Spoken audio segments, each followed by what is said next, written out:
Now I'm gonna do something that I do better than I think most things, like talk.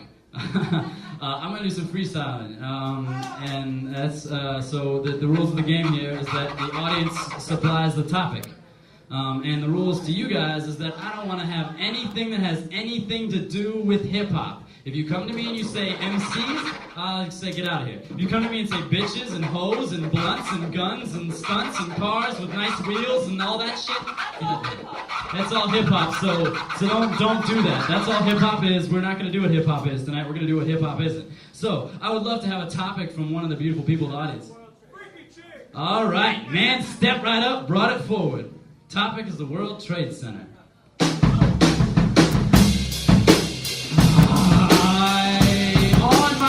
To provide myself with a reasonable living condition, I step out of the train and see all their missions standing there before my eyes and an hour behind. Now world trade filled with surprise, gaping holes and wounds, bleeding of a nation, social fabric ripped apart without hesitation. And then I think maybe this is all the wrong dream, and I need to be pinched up and I can wake up from the machine I'm trapped in. Gears, knobs, levers, and pulleys and turn. Maybe if I can escape this, it won't burn in my stomach. Cry myself to sleep tonight after I've seen 10,000 people die. Maybe this isn't the life that I'm used to living, and if I find a new path, I can change it with precision. And all it is, existing right there in my face, and I'm so used to being a suburbanite kid without having any deal with race, relations, violence, or hate. I just go to middle school and listen to my tape. But here now with something different faced into the position. Maybe I can escape it, but that's not my mission. Now I must accept the facts that the World Trade Center is New York skyline collapsed, and I watched it fall to the ground on televised nationwide, hearing the sounds of people screaming, watching people fall from the 92nd floor all the way down to the ground on a world tour as they played on every television screen across the globe. You know what I mean? Now we're in a position. We were complacent at one point, but now we can't sit in the same spot. We must avoid stagnation and move forward without any hesitation and embrace the facing of our nation. This is the most beautiful country on earth, I promise. Even though you don't believe what I say in my sonnets, it's never gonna change, but it's always gonna be there. Violence is a part of life, so don't try to escape it, dear. We've got to come face forward and deal with this. It happened, and you know that's the fucking realest shit. We can't escape that, so don't come to a tape and talk about how big your bitch's tits are on your first date. This is now the topic of every song. Everything in the past has been erased by two bombs. We now must move forward with new theories and ignore everything we've done. We're not near anything we were the day before.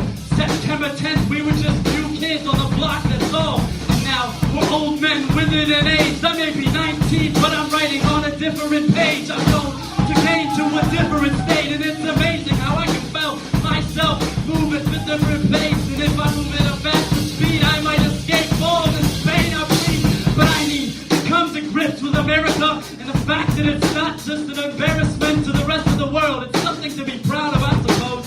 So I wear American flag pantyhose. I wear American flag tattoos on my back, and my eyes are now red, white, and blue. In fact, just stripes like that. I love the way that this country goes, and I love the way that we collapse.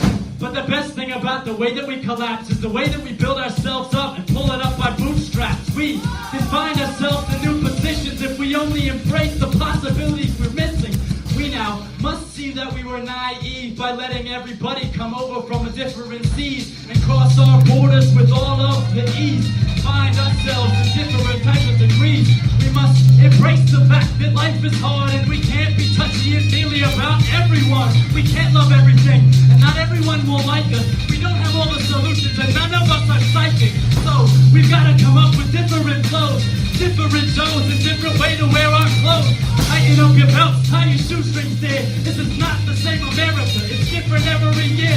But this has made a millennium jump forward. This is a new day. The sun is now dawning and rising over the horizon. It's surprising to most of you, but I knew it was coming, no joking.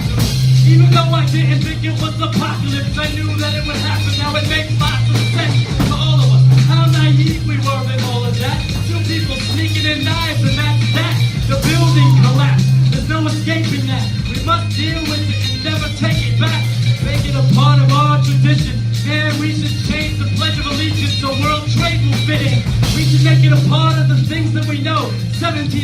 66 and JFK will get pushed to this flow.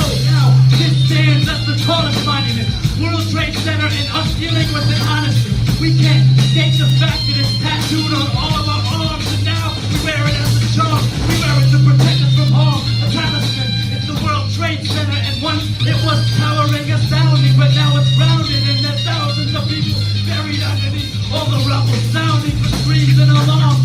Bring all the dogs. Maybe they can sniff out all the blood on my arm.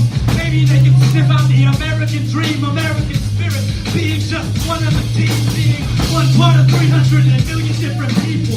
All of us the same. No one is unequal, but all taking advantage and taking back. Now we can't escape the fact that those buildings collapse.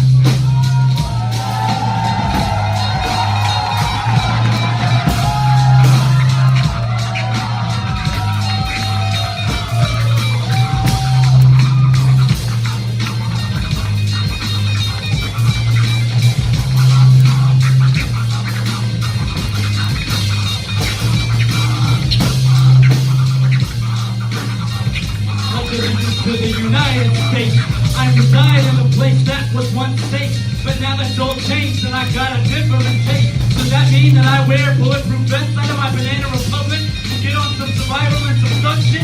No, not at all. I'll leave that to the other people. I will try if I can to remain peaceful, not hurt anybody because I think they are equal. It's my right to hate. It's my right to have bad taste. It's my right to give the middle finger to every fucker in this place if I feel that's the way. But that's not the truth. I love each and every one of you. Honest to God, we're all Americans too. And now is the time when our test is being made. And the only way we can pass is step out of the shade. Feel the sun burn in our face, tan in our skin. Only if we embrace each other will we win. We must stand tall, stand strong, and keep our arms headstrong, straight forward, stay away from harm, and avoid the fact that people don't die. Don't hide the shit from your guys. Keep them on the inside. Don't tell your little kindergartner it's alright. People died, and you know what? That's not right. It shouldn't happen. They shouldn't have to see this shit. But now that they see this shit, they must be this shit. They must live it, love it, leave it, and learn it, and be it, and they'll start burning. And I'll write it in graffiti on the wall if I have to. I won't stall. You may check it inside on the fucking bathroom. Maybe you'll see it on the bottom of your shoe sole. Maybe you'll see it inside the deep vellum tub where I can paint it so. I can make mistakes inside of my words, and it doesn't affect anybody like falling from skyscrapers. So I've got a question, how influential is this? Should I drop my mic and pick up a gun and shit? Or should I drop my mic and pick up a shovel? Start digging for survivors inside the rubble. Maybe I should quit being an artist. But an artist is the one who reflects on all our hardships. We've got to be something more than that. We're the artists, and it's our job of bringing it to the surface. We cannot prove it's just simple musicians. That is worthless. Now it's time for our use of art and not to hurt shit. We've got to use our art to expose the fact that people lost the beating of their heart, and now they're underneath where that building collapsed. It's the same place, buried at sea, might as well be, because no one will ever see their true spirituality. No one will ever see their true happiness, their love, their lust, their breasts, their stomachs, their arms, their touch. I swear to God, I love everyone too much right now. I don't want to give every one of you a hug and a pound. I just want to kiss every person I'm seeing. I swear that I could never be the one to commit any type of treason. Man, I gotta move forward with all of this. I kiss the national monuments every time I'm in their presence. I swear to God, you should all talk to your grandparents and thank them for everything that they did to make this place how it is and how it will be for all of our kids. We should thank everyone who fought and died, even if they're not alive, standing at our side. We should thank people that we don't know, and you see the MIA band on their arm at a show. It's not just about the people that are living. It's not just about the people that are giving. It's about the people that are taking, because no mistaking, there's still people. And we can't escape this. But by no means am I saying that we shouldn't kill those bastards. They killed us and now they suffer. They have to. That's the cause of life. Eye for eye and tooth for tooth. Hammurabi's code if I am right. We can't escape that any more than we have to face it. Violence is the only way to live. So embrace it? Nah, I can't be that one either too. So I'm stuck here with a gun full of bullets and don't know what to do.